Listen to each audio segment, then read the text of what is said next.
Well, first I want to say thank you to all of you for being here today. And I want to send a message of gratitude and thanks to the solidarity that we have received from every corner of our country, from our colleagues to our neighbors. We are grateful for your solidarity, your encouragement, and your support in the face of the most recent xenophobic, bigoted remarks from the occupant of our White House. I will always refer to him as the occupant, as he is only occupying space. He does not embody the grace, the empathy, the compassion, the integrity that that office requires and that the American people deserve. That being said, I encourage the American people and all of us in this room and beyond to not take the bait. This is a disruptive distraction from the issues of care, concern, and consequence to the American people. That we were sent here with a decisive mandate from our constituents to work on.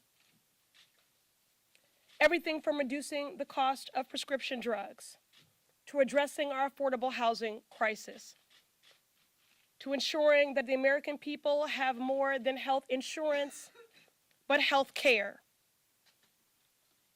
More recently, thanks to the partnership of Chairman Elijah Cummings and the advocacy of myself and a coalition of advocates I've worked with for decades, we held the first hearing on childhood trauma. And in sitting in that hearing, as we heard about the many manifestations and iterations of childhood trauma, in the wake of the public health crisis and epidemic that is gun violence, in the wake of PTSD, in the wake of those battling substance abuse disorder and a host of other things, it was impossible not to think of the trauma that is being inflicted upon children every day at our border. At the end of the day, if we improve the conditions of children in a cage, they are still in a cage. And we are viscerally, vigorously, and fundamentally opposed to the criminalizing, the vilifying, the mass detention and deportation of migrant families who are simply doing what is their legal human right, and that is to seek asylum. In the tradition of who we say we are as a country, a beacon of light and hope and of refuge. This is simply a disruption and a distraction from the callous, chaotic, and corrupt culture of this administration all the way down. We want to get back to the business of the American people and why we were sent here, reducing the cost of prescription drugs, addressing the public health crisis and epidemic that is gun violence, addressing the racial wealth gap, and yes, making sure that families stay together. I also would like to just underscore the fact that despite the occupant of the White House attempts to marginalize us and to silence us, please know that we are more than four people. We ran on a mandate to advocate for and to represent those ignored, left out, and left behind. Our squad is big. Our squad includes any person committed to building a more equitable and just world. And that is the work that we want to get back to. And given the size of this squad and this great nation, we cannot, we will not be silenced. And now I'll invite Representative Omar to offer a few words as well.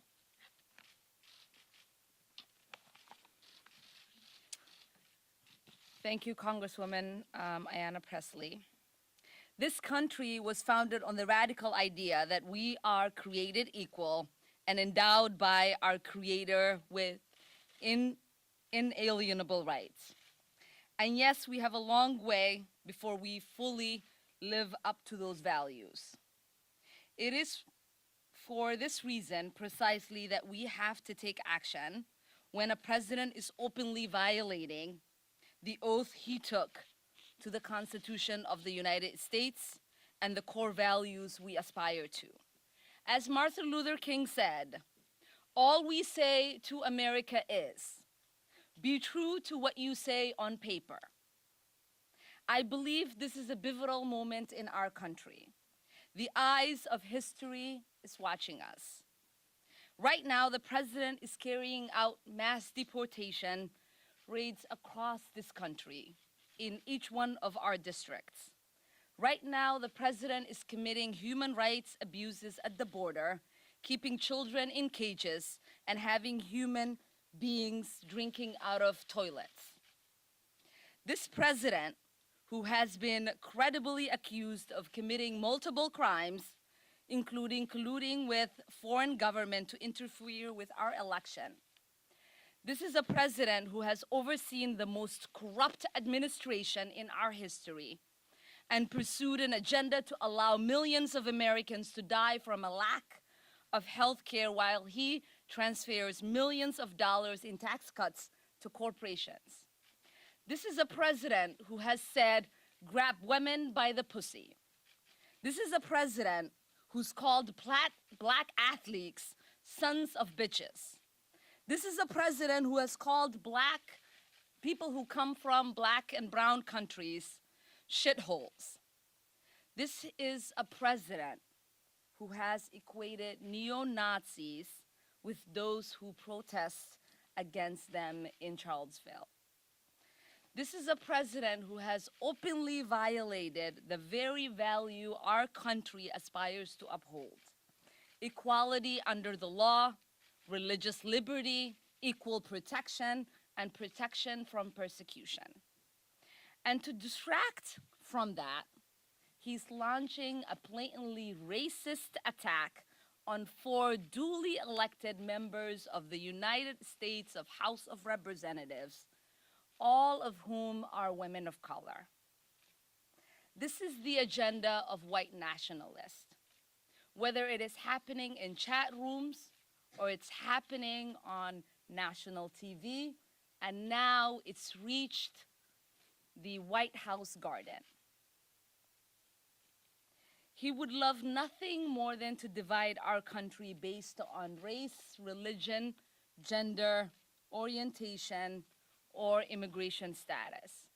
Because this is the only way he knows he can prevent the solidarity of us working together across all of our differences. The only way to prevent us confronting the problems our country is facing, whether it is healthcare, climate change, student debt, or our endless wars. This is his plan to pit us against one another. This is how he can continue to enrich his friends and distract us from the detrimental policies that his administration is pushing forth. So we can either continue to enable this president and report on the pile of garbage that comes out of his mouth, or we can hold him accountable to his crimes. We can continue to turn a blind eye of the multiple crimes he's accused of.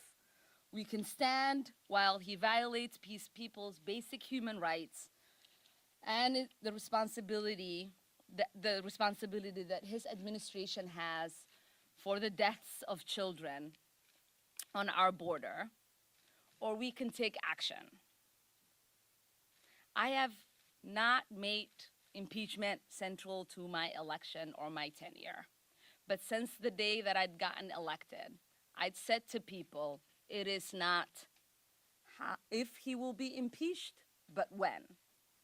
So it is time for us to stop allowing this president to make a mockery out of our Constitution. It's time for us to impeach this president.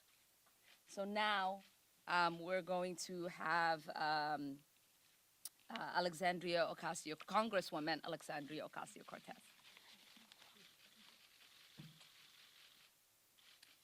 Good afternoon, everyone.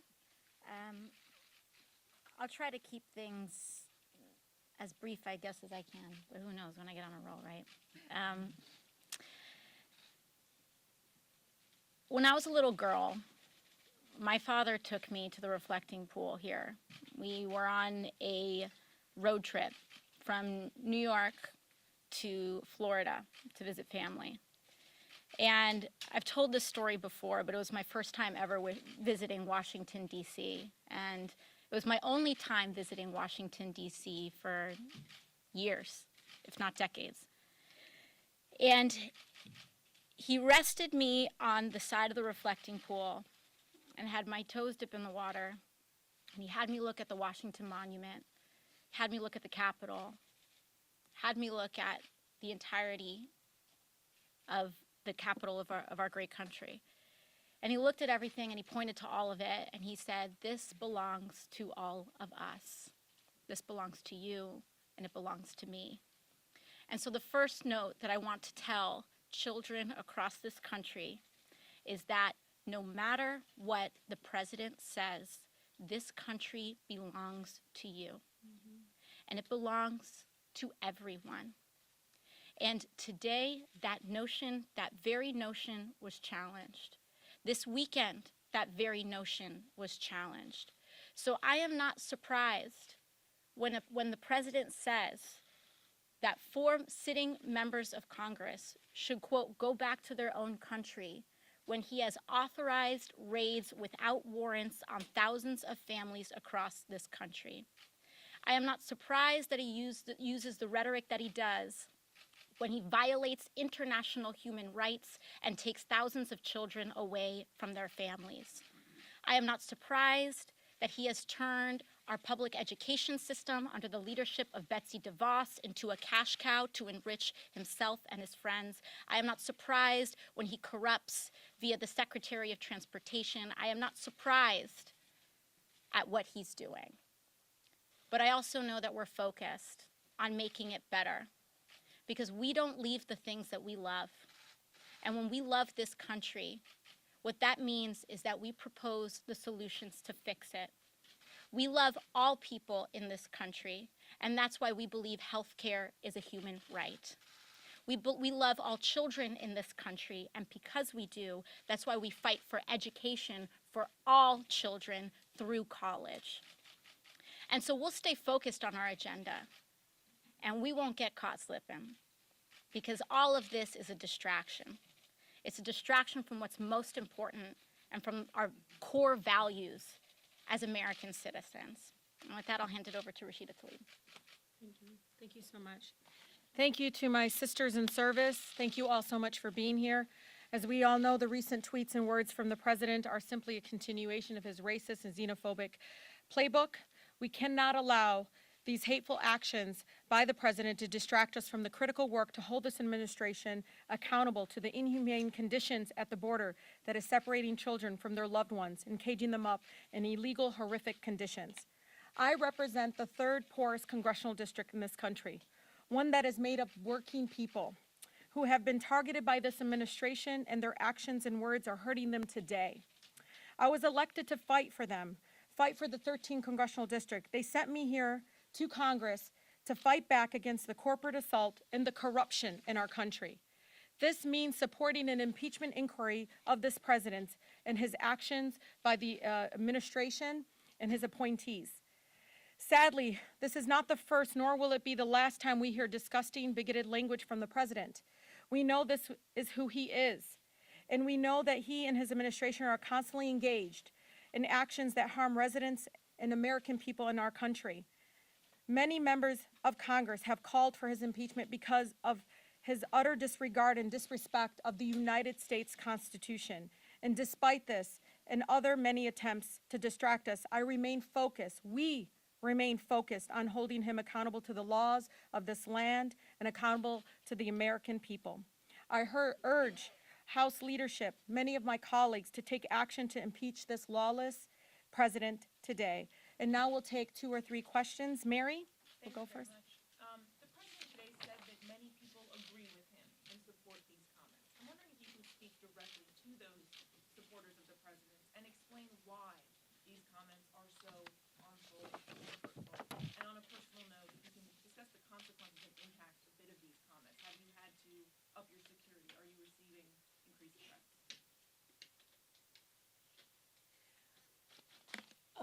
I would just say that the experience that he offered is in contradiction to the experience that I have every day, including in the airport on my way here. There were many people who approached me and who said, I disagree with some of your policies. I'm an independent, I'm a Republican, but I think what he did was wrong. And he won't apologize, but I am going to apologize. So I have experienced nothing in the wake of those comments, again, but words of denouncing these xenophobic, bigoted words. But again, this is a distraction, and we should not take the bait. We can sit here and continue to recycle his hateful rhetoric, of which I cannot feign surprise or inflated outrage, because he is, if nothing else, predictable. What we are focused on are the hateful policies that are draconian and oppressive and life-threatening and family-separating that is being rolled out by this administration every day. Congresswoman Omar, Congresswoman Omar in particular, but to all of you, can you respond to some of the president's specific claims, most notably that you're a communist and that you're pro-Al-Qaeda?